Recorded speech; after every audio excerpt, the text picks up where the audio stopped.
Oke, teman-teman investor, hari ini kita akan membedah satu emiten yang sangat menarik, PT Bukaka Teknik Utama atau BUKK. Kenapa menarik? Karena ini seperti sebuah paradoks. Di satu sisi, ini adalah raksasa infrastruktur dengan fondasi yang kelihatannya kuat, tapi di sisi lain, pasar seolah-olah lagi menghukum harga sahamnya. Nah, pertanyaannya, apakah ini sebuah jebakan, atau justru ini adalah peluang emas yang terlewatkan banyak orang?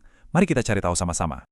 Yuk kita langsung ke inti misterinya. Pertanyaan utamanya sederhana, kenapa sih saham perusahaan infrastruktur yang perannya sepenting ini kok dihargai murah banget sama pasar? Ini teka-teki yang akan coba kita pecahkan bareng-bareng dalam beberapa menit ke depan. Angka itu nggak pernah bohong. Dan dalam kasus BUKK, angkanya bicara sangat jelas. Price to book ratio-nya cuma 0,6 kali. Artinya apa? Artinya, pasar menilai perusahaan ini hanya 60% dari total nilai aset bersihnya. Coba bayangin, Anda bisa membeli aset senilai Rp1.000, tapi cukup bayar Rp600. Ini diskon yang signifikan banget, dan dari sinilah investigasi kita dimulai. Untuk bisa paham kenapa ada diskon sebesar itu, kita harus lihat dulu mesin penggeraknya, yaitu kinerja keuangan perusahaan. Dan disinilah ceritanya jadi makin seru. Karena ada dua sisi mata uang yang saling bertentangan. Ada sisi terangnya, tapi ada juga sisi gelapnya yang wajib dipahami setiap investor. Coba kita lihat datanya ya. Pendapatan usaha naik lebih dari 8%. Oke, laba kotornya naik 24%. Bahkan EBITDA yang jadi cerminan efisiensi operasional meroket sampai 45%. Sepintas, ini kan kelihatan luar biasa bagus. Tapi, tunggu dulu. Coba deh lihat baris yang paling bawah itu. Nah, ini dia kontras yang bikin bingung investor. Di satu sisi, bisnis utamanya tumbuh, operasionalnya makin efisien. Tapi di sisi lain, laba bersihnya, bagian yang jadi hak pemegang saham, justru anjlok lebih dari 24%. Pertanyaannya, gimana bisa mesin dia jalan lebih kencang, tapi hasil akhirnya malah menurun? Ini jelas sebuah red flag yang bikin pasar jadi ragu-ragu.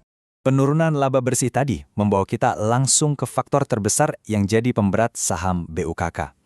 Inilah gajah di dalam ruangan yang nggak bisa kita pura-pura nggak lihat kalau mau mengambil keputusan investasi yang bijak.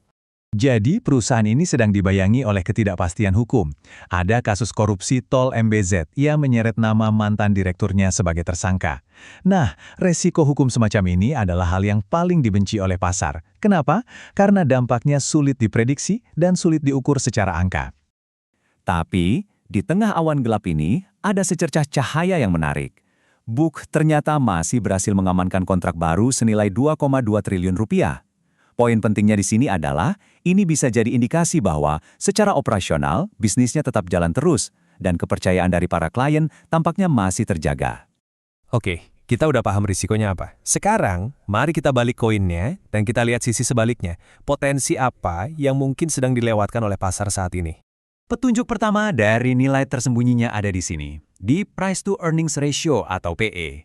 Bukit diperdagangkan dengan PE hanya 6,2 kali, padahal rata-rata industrinya ada di 12,7 kali. Artinya, untuk setiap rupiah laba yang dihasilkan perusahaan, Anda membayarnya hampir setengah harga dibandingkan kalau Anda beli saham perusahaan sejenisnya. Murah, Kak? Nah, slide ini menunjukkan diskonnya dengan sangat gamblang. Nilai buku per sahamnya itu Rp2.147, sementara harga di pasar cuma di kisaran Rp1.320. Artinya ada nilai tersembunyi lebih dari Rp800 di setiap lembar sahamnya. Ini yang sering disebut investor sebagai margin of safety. Dan ini poin yang sangat-sangat krusial. Di saat banyak kompetitornya, terutama dari BUMN karya, mencatatkan kerugian, BUKK ini justru tetap bisa mencetak laba. Ini menunjukkan ketangguhan model bisnis dan manajemen keuangannya. Mereka ini ibarat mercusuar yang tetap menyala di tengah badai yang melanda industrinya. Oke, cukup melihat ke belakang. Sekarang mari kita alihkan pandangan kita ke depan. Karena investasi itu kan tentang masa depan. Ada 3 katalis utama yang berpotensi mendorong pertumbuhan BUK selanjutnya. Peta jalan BUK ke depan cukup jelas.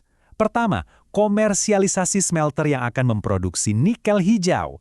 Ini adalah nikel yang diproses pakai energi terbarukan, yang lagi dicari-cari banget buat industri baterai mobil listrik. Kedua, mereka ekspansi internasional ke Oman. Dan ketiga, mereka akan mengoptimalkan pendapatan rutin dari aset pembangkit listrik tenaga air yang mereka miliki. Ekspansi ke Oman ini adalah sebuah langkah strategis yang cerdas. Ini bukan cuma sekedar cari pendapatan baru, tapi ini adalah langkah diversifikasi untuk mengurangi ketergantungan pada proyek-proyek domestik. Jadi risikonya lagi tersebar. Oke, Kita sudah bedah sisi terangnya, sisi gelapnya, risikonya, dan potensinya. Sekarang kita masuk ke bagian terpenting.